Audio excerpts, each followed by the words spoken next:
I'm here in Michigan Top Team with Anthony Chudler, who fights at WXC100 at the Dorp Financial Center against JT, aka Wolf.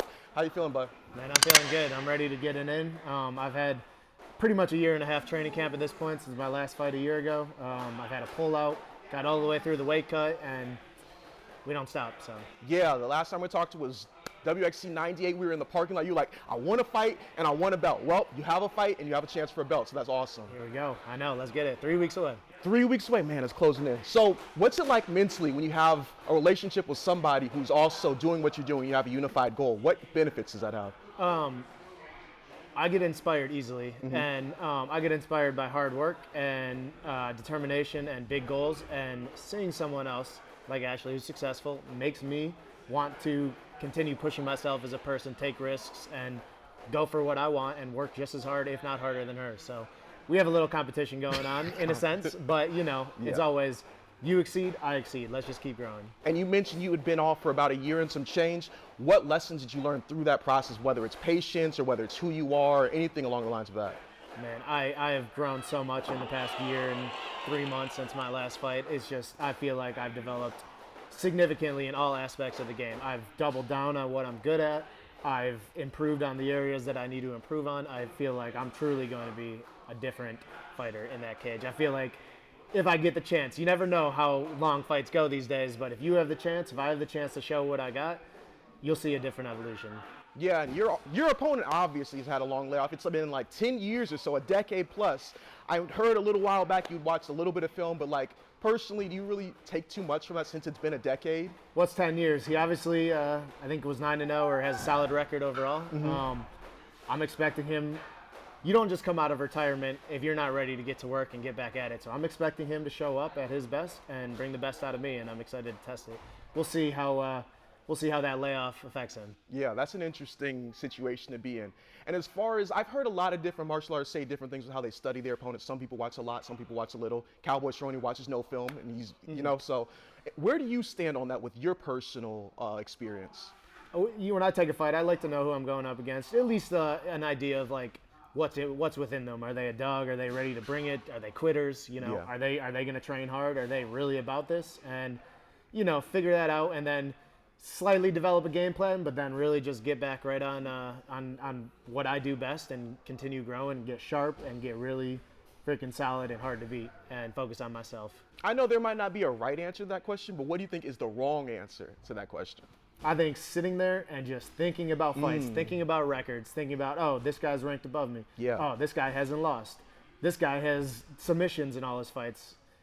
Who cares about the other guy? You show up your best, you put in the work, control what you can control, and go have a performance, and you know the results will speak for themselves. Hopefully he better show up better than you if he wants to win. Yeah. I think that's the right way to look at it. I'm an analytical person, but I don't understand that about the martial arts game. So like, I'm a person, when I was an athlete, I was fixated on everything. I was like, oh, what's your dominant hand? Where do you like to take shots? Like, that's the type of person I am. But I realized, like, when you're getting ready to fight someone, you don't want to put yourself in a position of almost fearing them or like putting them on a pedestal rather than just, no. Yeah, I want to control what I can control, and I'm very analytical too. Yeah. And me and some teammates here, we work those analytical aspects within our own game, though, not focused on others. Like, oh, we're in a clinch. What is the best probability to hit off this break? What is the best probability of a shot here? Based on where we are in the round, what's the best like course of action in this situation? We dive into situations heavily and really train through those and shock our system to where it's to where we don't know what's coming, but we've been there because of our training and our talking and our analytical research on like, hey, you know, end of a round, maybe take a little bit more risk, maybe send something big. Hey, early round, you're controlling them, you know, settle in, make them carry your weight, punish them. So you have about 8 fights on this card, more or less, and then multiple title fights, about 3 from your team. Yep. What's it going to be like having people backstage with you, preparing them as well? Do you plan on going out there during their fights or being in their corners? Or is it just your type of time, you know? It's on me, and the teammates that I train with, we know, you know, I know that they got themselves ready because we train together. I know they're going to go perform. If they're before me, I'll give you your hug on the way out. Stay focused in the back. Someone will probably run back, tell me what happened real quick, but I'm staying focused on me, staying growing. But I do. Some people like, you know, that calmness, that like quietness in the back. Personally, I like having a little bit of fun, a little bit of focus. I've worked with a mindset coach in the past, and we this experience, it's tough. It's hard to go get in a fight with someone. If you put all that pressure on yourself that you have to be perfect, you have to win, you have to do something exactly this way, you have to do something this, you're almost not going to enjoy the experience and probably perform not at your best. So I try to be loose with the understanding that, okay, I know my body's physically ready. I know I'm ready. I don't have to have something happen in a certain way. I'm just back here. I'm staying loose. I'm breathing. I'm warming up. I'm ready. I'm sharp. And, your time gets called. You walk out and you go perform. No pressure. Just go do what you do. Your body knows what to do once you get out there. You've probably been asked this 500 times. So I have a follow-up question after this I want to get into. What's your opinion on people who are in relationships fighting on the same card? That's a good question. I personally think I would have a harder time doing it because that kind of bridges that gap where you want to see your partner succeed so much that I think it's difficult because someone has to fight first, and regardless of what the result is, you don't necessarily want to take all that energy, whether the highs of a win or the lows of a loss. You have to completely isolate that and stay focused on yourself and be selfish. So I personally think it's tough. I'm not against it, but no, I understand because I've seen two different scenarios of it, but I don't think there's a large enough sample size. Like at the UFC level, you had Caraway and Misha Tate who were fighting on the same card, and both of them won. But I believe, they both cornered each other, which is kind of, I don't know why they did that, but congrats to them that it worked out. But then you see, like at the amateur level, you see Anya Gazawi and Abe Alzagir, who's a pro. They don't talk to each other. They don't do anything. No. It's like you go out there, you fight. I come out and I fight, and then we talk about it after the fact. So it's like I can understand people not doing it. I can understand people doing it. I just think you're a different breed if you do something like that. It's tough. It's tough. I give people credit. I've trained with Abe a lot. We're friends. We started training here together. I know he stays very focused on himself, and I think that's the right move at times. You can't take in those other emotions. Even if you have a teammate comes back, is super excited from a win, down from a loss, give him maybe a quick greeting, but you got to stay focused on yourself. So if you can navigate it, all the best to you. But